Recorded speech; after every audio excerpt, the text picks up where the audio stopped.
عبادت کہ اللہ کی مدد کرو، کہتا اللہ تو تمہارا بہت کمزور اور بے بس ہے، وہ مدد مانگتا پھرتا۔ وَلَا يَنْصُرَنَّ اللَّهُ مَنْ يَنْصُرُهُ، جو اللہ کی مدد کرے گا اللہ ضرور ان کی مدد کرے گا۔ یہاں بھی جو میں نے پڑھا پہلی آیت ہے کہ اے ایمان والو اگر تم اللہ کی مدد کرو گے تو تمہاری مدد کرے گا اور تمہارے قدم جما دے گا، ساری دنیا میں زور لگائی تمہارے قدم نہیں اکھاڑ سکے۔ تو کہنے لگے اللہ مدد مانگتا، تو ہے بھی بات سوچنے کی کہ اللہ تو قادر مطلق، کون کہے تو جو جی چاہے ہو جائے۔ اللہ کے لیے مشکل ہے ساری دنیا کو مسلمان بنا دے ایک لمحے میں، سارے جہاں نامرادن کو پھونک مار کر ختم کر دے، کیوں مسلمانوں کو شہید کرواتا۔ تو اللہ رب العالمین نے اس کی وضاحت فرمائی۔ بڑا ضروری نقطہ ہے قرآن پاک میں یہ کہ یہ اللہ کی مدد کا کیا مطلب ہے، کہ اللہ کی مدد کا کیا وہ کام ہے جو اللہ خود نہیں کرتا، ہم سے مدد لیتا۔ بات یہ قرآن مجید میں اس کو واضح کیا، بدقسمتی ہے ہماری کہ قرآن جیسی کتاب سے ہی مسلمانوں نے ایک فرقہ بنا لیا جبریہ، کہ انسان کے بس میں کچھ نہیں، اللہ تعالیٰ ہی خود کرتا ہے نیکی بری جو کہ انسان کا اس میں دخل نہیں، گناہ بھی وہی کراتا ہے نیکیاں بھی۔ اس بیچارے انسان کو کیا ملامت کرنی ہے، کیا اس کو اچھا کہنا ہے یا نہ، یہ نیکی اپنی مرضی، یہ ایک باقاعدہ فرقہ، اور قرآن میں سے نکالتا اللہ جو چاہتا ہے، اللہ جو چاہتا ہے، گمراہی نکال لی قرآن سے۔ اب آپ دیکھیں کہ جب اللہ کہتا ہے اللہ کی مدد کرو تو کام کیا ہے جو خود نہیں کرتا؟ کام اللہ تعالیٰ کہتا ہے کہ اگر میں چاہتا تو تم پیغمبر جو کہتے ہو، رسول کریم علیہ السلام بھی کئی مرتبہ یہ لوگوں کا مطالبہ سن کر کے کوئی ایسا معجزہ ظاہر ہو جائے کہ یہ ضرور ہی مانتے ہیں، وہ بھی کہتے ہیں ایسا ہو جائے نا تو پھر مانیں۔ اللہ نے ناراض ہو کر کہا کہ اگر ان کا نہ ماننا تجھے اتنا ہی برا لگتا ہے تو آسمان پر کوئی سیڑھی لگا لے، زمین میں کوئی سرنگ کھود لے، جہاں سے کوئی معجزہ ملتا نہ لے آ، دکھا دے ان کو۔ ناراضگی سے کہا سورہ نام نے، اور کہا ابھی نہیں تمہیں پتہ چلا کہ اگر یہ کام اللہ نے کرنا ہوتا زبردستی مسلمان کرنے کا کہ یہ خواہ مخواہ ماننا پڑ جائے تو میں پیدائشی نہ مسلمان پیدا کر دیتا، کیا ضرورت تھی نبیوں کی اور کتابوں کے رواز و زبری کی؟ میرے لیے یہ کوئی ناممکن بات تھی کہ سب پیدائشی فرشتوں کی طرح ولی پیدا ہوتے؟ نہیں، میں نے انسانوں کے لیے نہیں چاہا، انسانوں کو یہ کیا کہ انا ہدیناہ السبیل، یہ ایک ایسی مخلوق میں نے بنائی جن کا امتحان کرنا چاہتا ہوں، خود نہیں دخل دینا چاہتا، آزادی دی ہے، راستہ بتا دیا ہے کہ یہ صحیح ہے غلط، اما شاکرا و اما کفورا۔ اب یہ انسان کی اپنی مرضی ہے، اس کا اپنا انتخاب اور چوائس ہے، شکر گزار بن جائے تو انعام لے لے، نا شکرہ بن جائے سزا پا لے۔ کہیں فرمایا یہ اللہ کی طرف سے حق ہے، فمن شاء فلیؤمن ومن شاء فلیکفر، جس کا جی چاہتا وہ کافر ہو جائے، جس کا جی چاہتا مومن۔ یہ آزادی انسان کو دی جس کی وجہ سے اتنے دنیا میں بے ایمان ہیں، خدا دیکھتا ہے مگر ان کو زبردستی نہیں مسلمان بناتا۔ اب چاہتا کیا کہ بجائے زبردستی مسلمان بنانے کے ان کو دعوت کے ذریعے مسلمان بنائے، بات سمجھا کر انہیں منایا جائے کہ بھئی اپنی مرضی سے میں نے آزادی دی، پھر یہ آزادی تم لوٹا دو۔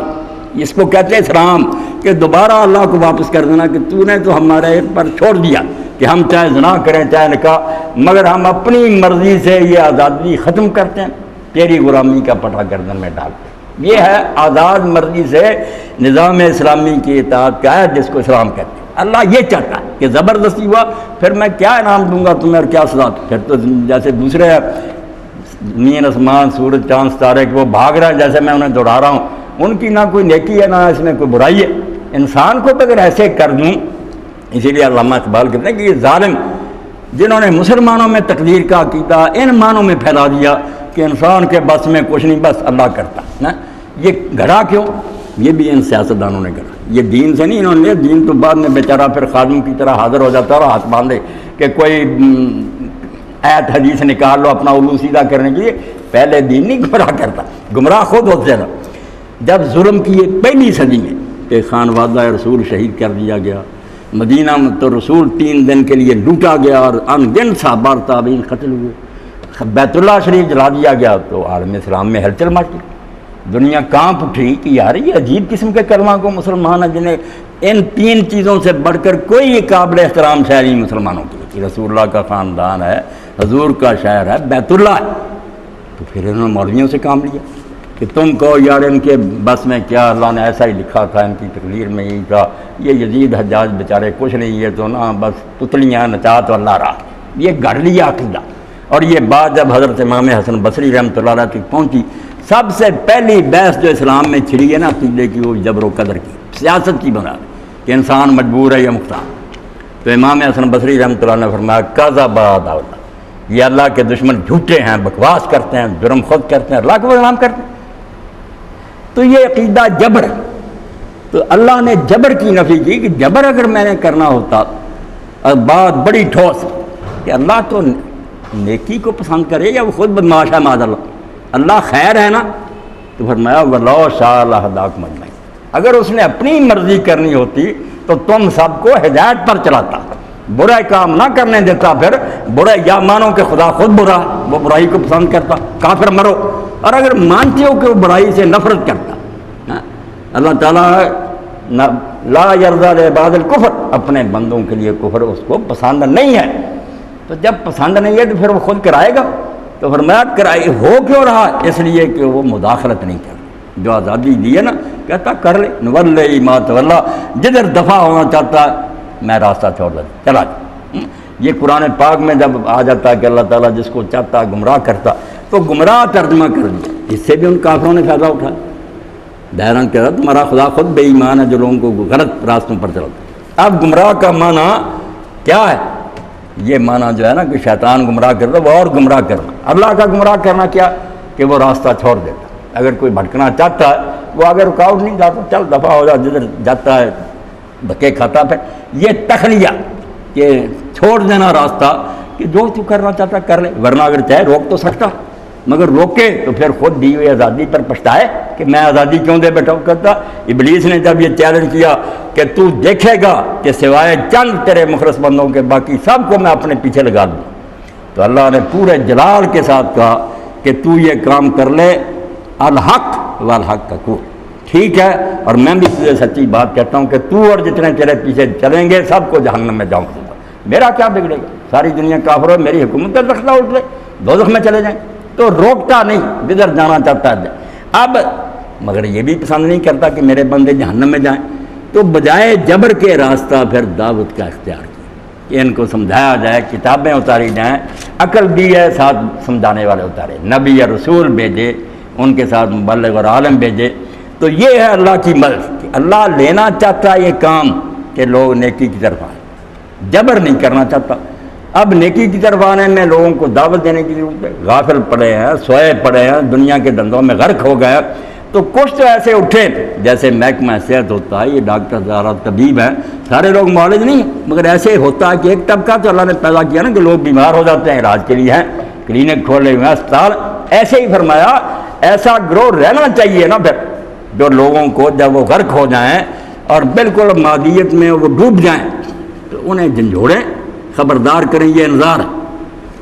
اب اس میں لوگ کہتے ہیں کہ صرف تبلیغ کرو، طاقت نہیں. علامہ اقبال کہتے ہیں کہ انگریز نے ہمارے ساتھ کیا کیا. وہ کہتے ہیں یہ جو غلامی ہے، تمہیں پتہ کہ اس سے اصل نقصان کیا ہوا کہ دولت ہندوستان کی لوٹ کر لے گا، یہ کوئی بات نہیں، سلطنت چھین لی، یہ بھی کوئی ایسا ہوتا رہتا. مصیبت تو یہ ہے افرنگ سے خود بے خبرت کرد وگرنہ اے بندہ مومن تو بشیری تو نذیری. اب افرنگ نے تجھے اپنے آپ سے غافل کر دیا، تجھے پتہ نہیں رہا کہ تو اصل کیا ہے، تیرا کام کیا تھا دنیا میں. اے بندہ مومن تو بشیری تو نذیر، دونوں چیزیں. بشیر کیا؟ صرف مشنری کہ لوگوں کو اچھی باتوں کی اطلاع دو، فضائل سناؤ، یہ نیکیاں، یہ ثواب ہے، جیسے تبلیغ جماعت والے کرتے. یہ بشیر کا کام ہے کہ اچھے کام کرو، ان کا یہ اجر ملے گا دنیا میں. مگر ساتھ نذیر بھی ہے کہ صرف یہ نا بشارت سے کام نہیں چلے گا. سارے لوگ شریف زادے نہیں، نہ یہ دنیا فرشتوں کی ہے، بگڑے بھی رہیں گے. انبیاء بھی کوشش کریں گے، ان سے نہیں ٹھیک ہوں گے. عام لوگوں سے کیا، ان کا علاج کیا ہے؟ پھر نذیر، ڈرانا، طاقت ہو، تلوار ہو ہاتھ میں کہ اگر تم شرافت سے باز نہیں آتے سر اڑا دیے جائیں. ان حرامیوں کا علاج ہے. جیسے آپ دیکھتے ہیں اسپتالوں میں پہلے مرہم پٹی بھی ہے، ادویات بھی دیتے ہیں، مگر ایک مرحلہ آ جاتا ہے، فیصلہ ہو جاتا ہے کہ یہ عضو کاٹ دیا جائے، یہ ٹانگ اگر نہ کاٹی، یہ ہاتھ نہ، سارا جسم تباہ ہو جائے گا. کون کہتا ہے وہ ظلم کرتے؟ وہ اگر ایسا نہ کریں تو سارا جسم تباہ ہو جائے گا. جب سوسائٹی اور معاشرے کو تباہ کرنے پر لوگ تل جاتے ہیں، شرافت سے باز نہیں آتے، پھر دوسری شے. اسی لیے سورہ حدید میں اللہ یہ سبق بار بار لوگوں تک پہنچانے کی، یہ بات جو ہو رہا ہے نا، درس ہو رہا ہے، خدا کے لیے اس میں یہ حصہ شامل کریں کہ یہ سارے اس وقت مؤثر ہوں گے جب پیچھے طاقت ہوگی.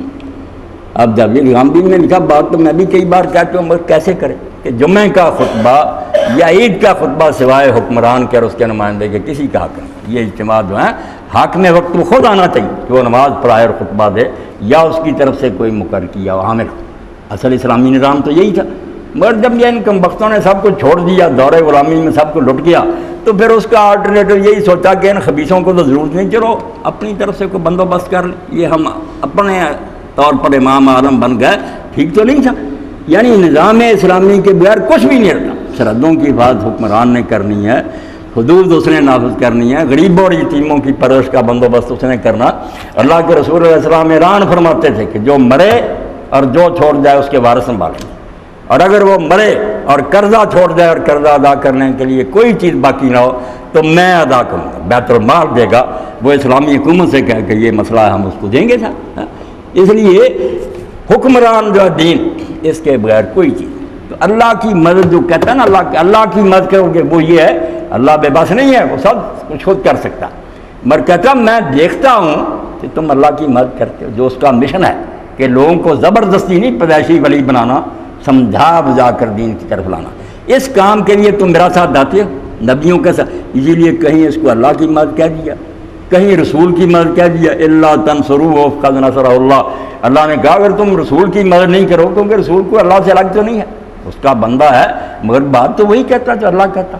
اس لیے ان دونوں کو جو الگ کرنا چاہتا سورہ نساء میں آ گیا کہ جو اللہ اور رسولوں کو الگ کرنا چاہتے ہیں کہ اللہ کو مانیں گے رسولوں کو نہیں مانیں گے، اولئک هم الکافرون حقا. یہ پکے کافر ہیں. اب بھی کچھ پڑھے لکھے لوگ کہتے ہیں کہ یار ایک کافر نہیں اللہ کا رسول مانتا یا قرآن کو نہیں مانتا، شریف آدمی اگر نیک بن کر رہتا تو بھائی یہی مقصود ہے. بالکل جھوٹی بات.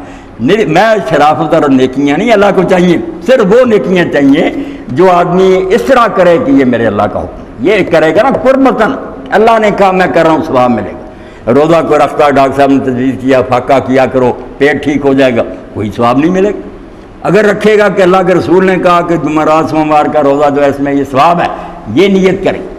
نبی علیہ السلام نے فرمایا من صام رمضان ایمانا واحتسابا، من قام رمضان ایمانا واحتسابا، من قام لیلۃ القدر، تینوں ٹکڑے کہ جو رمضان کا روزہ رکھے، رمضان کا قیام کرے، لیلۃ القدر کا قیام کرے. دو شرطیں ساتھ ساتھ، ایمانا واحتسابا. ایک تو ایمان کے ساتھ ہو کہ مانتا ہو کہ اللہ ہے، اس کا رسول سچا، جنت دوزخ کتاب، یہ مان کر کرے، ورنہ افزان صحت کے لیے پیٹ گٹانے کے لیے کچھ نہیں. واحتساباً.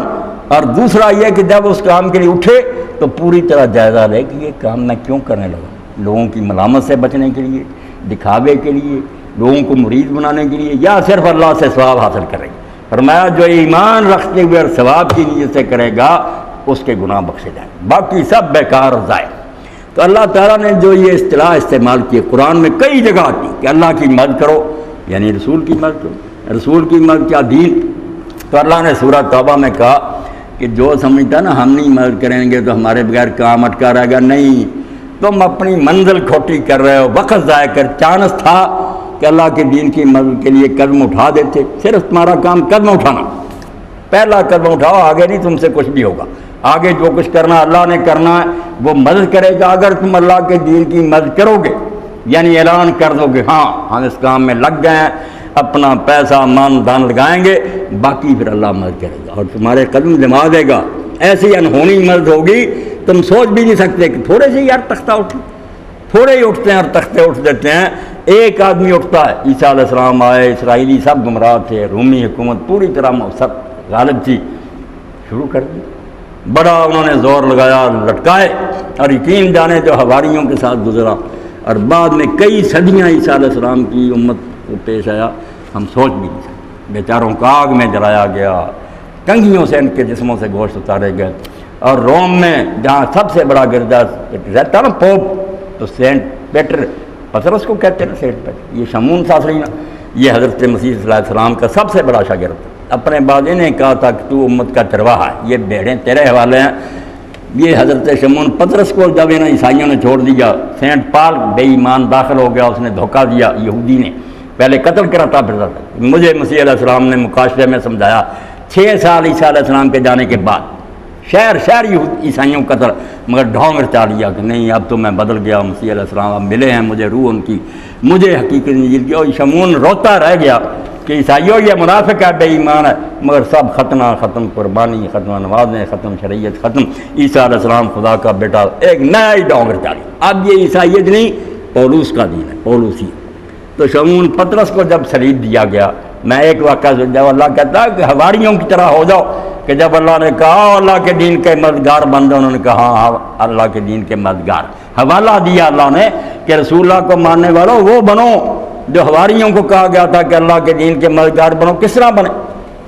3 صدیاں، اور یہ اصحاب الکہف بھی کیسر ڈیسیس دقیانوس اس کے دور میں 10 بادشاہ گزرے کیسر، جو آگ میں جلاتے رہے، پھانسیوں پر اٹکاتے رہے، مگر تختہ اٹھ گیا۔ پھر وہی مظلوم جو تھے غالب آ گئے، ان کے سوئے بادشاہ بھی عیسائی ہو گیا، لوگ بھی عیسائی ہو گئے، اثر ہو گیا۔ پھر مظلوموں کی مظلومیت رنگ لائی، لوگوں کے دل ہل گیا کہ یہ بیچارے کیوں یار ان کی بٹیاں اس طرح کی جاتی ہیں قیمہ۔ تو شمعون پطرس کو جب پھانسی دینے کا وقت آیا تو اس نے کہا، چونکہ مغالطہ ہو گیا تھا، قرآن بھی کہتا ولاکن شب عالم، عیسیٰ علیہ السلام کے ساتھیوں کو بھی سمجھ نہیں آئی کیا ہو گیا، سارے سمجھ رہے عیسیٰ علیہ السلام کو سولی دے دی گئی، حالانکہ وہ تو بچا لیے گئے۔ معاملہ ایسا ہو گیا کہ دشمن بھی سمجھتے رہے، ہماری بھی بیچارے سمجھ رہے کہ عیسیٰ علیہ السلام تو مارے گئے۔ قرآن نے یہ راز کھولا کہ نہیں، وہ نہیں صلیب چڑھے تھے، ان کو اللہ نے اٹھا لیا۔ تو شمعون نے بہرحال اسی خیال کے ساتھ کہ میرے استاد کو صلیب دیا تھا، جب وہ رومی صلیب دینے لگے تو انہوں نے کہا اگر تم بعد نہیں آتے تو مجھے الٹا لٹکا، میں اپنے استاد کی برابری نہیں کرنا چاہتا۔ میرے استاد کو سیدھا لٹکایا گیا تھا، اس کے ہاتھوں میں کیل ٹھونکے گئے تھے پاؤں میں، مجھے تم الٹا کر کے میرے پاؤں اوپر کر دو، سر نہیں۔ اور اسی طرح پھر وہ صلیب پر کئی دیر سسک کر مرا، کئی دن بعد، کیونکہ ایسی صلیب نہیں تھی کہ گلے میں رسا ڈالنے والی، جیسے اب سسک کر مرا۔ ایسے واقعات اللہ فرماتا حواریوں کی طرح بنو۔ فَأَيَّدْنَا الَّذِينَ آمَنُوا عَلَىٰ عَدُوِّهِمْ، سارا زور انہوں نے کیسروں نے لگا لیا، مگر آخر مدد ہم نے اپنے انہی بندوں کی جو ایمان لائے۔ فَأَصْبَحُوا ظَاهِرِينَ، غالب آ گئے۔ اب صحیح شکل میں یہ غرض میں آپ دیکھتے ہیں دنیا میں سب سے زیادہ کرسچین ہے، عیسیٰ علیہ السلام کے پیرو سب سے زیادہ تعداد ہے، تو فرمایا کہاں گیا وہ ظلموں سے؟ تو اللہ رب العالمین فرماتے تم مدد کرو اللہ کی۔ اللہ محتاج نہیں، وہ سب کچھ خود کر سکتا تھا، مگر اس نے خود یہ پسند کیا کہ انسانوں کی زندگی میں جبر نہیں کرنا، ان کو منوا کر قائل کر کے دین کی طرف لانا۔ اس دین کے کام میں مسلمانوں کا کام ہے جٹ جائے، تم میرے مددگار بن جاؤ۔ تو رسول علیہ السلام کا اللہ نے حوالہ دیا کہ اب تو بہت ساتھی مدینہ میں مل گئے، الا تنصروا، اگر تم مدد نہیں کرو گے تو کیا کام رک جائے گا؟ فقد نصرہ اللہ اخرجہ الذین کفروا ثانی اثنین، اللہ نے تو اپنے رسول کی مدد اس وقت کی تھی جب کافروں نے اس کو مکہ سے نکالا۔ تو کتنے آدمی تھے؟ فرمایا صرف 2، ایک آپ تھے اور ایک ابو بکر تھے رضی اللہ تعالیٰ عنہ، غار میں تھے اور دروازے پر کافر آ گئے۔ حضرت ابو بکر رضی اللہ نے کہا یا رسول اللہ صرف اتنی دیر باقی ہے کہ اگر یہ ڈھوکر دیکھ لیں تو ہم نظر آ جائیں گے۔ تو آپ نے فرمایا اے ابو بکر ما ظنک بسنین اللہ سارے سم، تیرا ان 2 آدمیوں کے بارے میں کیا خیال ہے جن کے ساتھ تیسرا اللہ ہے؟ ہم دونوں ہیں، ہمارے ساتھ اللہ۔ اور اللہ نے خود قرآن میں کہا کہ حضور نے اس وقت کہا لا تحزن ان اللہ معنا۔ اس لیے ہم جو غم میں پڑ جاتے ہیں، سارے پھنسے ہوئے پریشانی، یہ تو دور ہی پریشانی کا، اچھا بلا آدمی میں خوشحال بھی جائیں، اس کو ٹٹولیں، دکھوں سے بھرا ہوا۔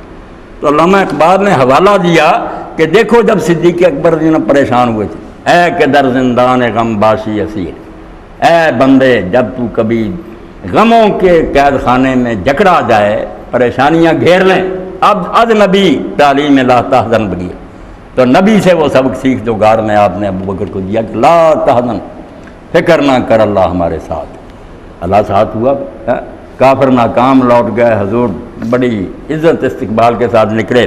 اور قرآن مجید نے در پردہ جو سورہ بنی اسرائیل میں دعا سکھائی تھی، کھلا نہیں بتایا تھا کیسا ہوگا دعا، کہ آپ یہ دعا کریں۔ خود جب اللہ نے بتائی ہونا تو وہی تھا، اللہ نے خود دعا سکھایا اور منظور نہ کہا کہ قل رب ادخلنی مدخل صدق واخرجنی مخرج صدق واجعل لی من لدنک سلطانا نصیرا۔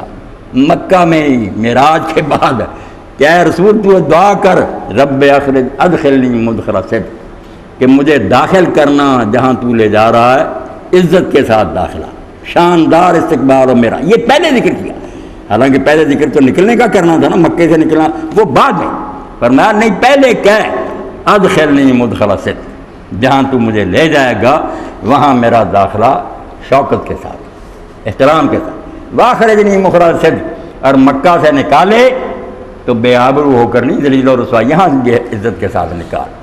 وَجَعَلْ لِي مِن لَّدُنْكَ سُلْطَانًا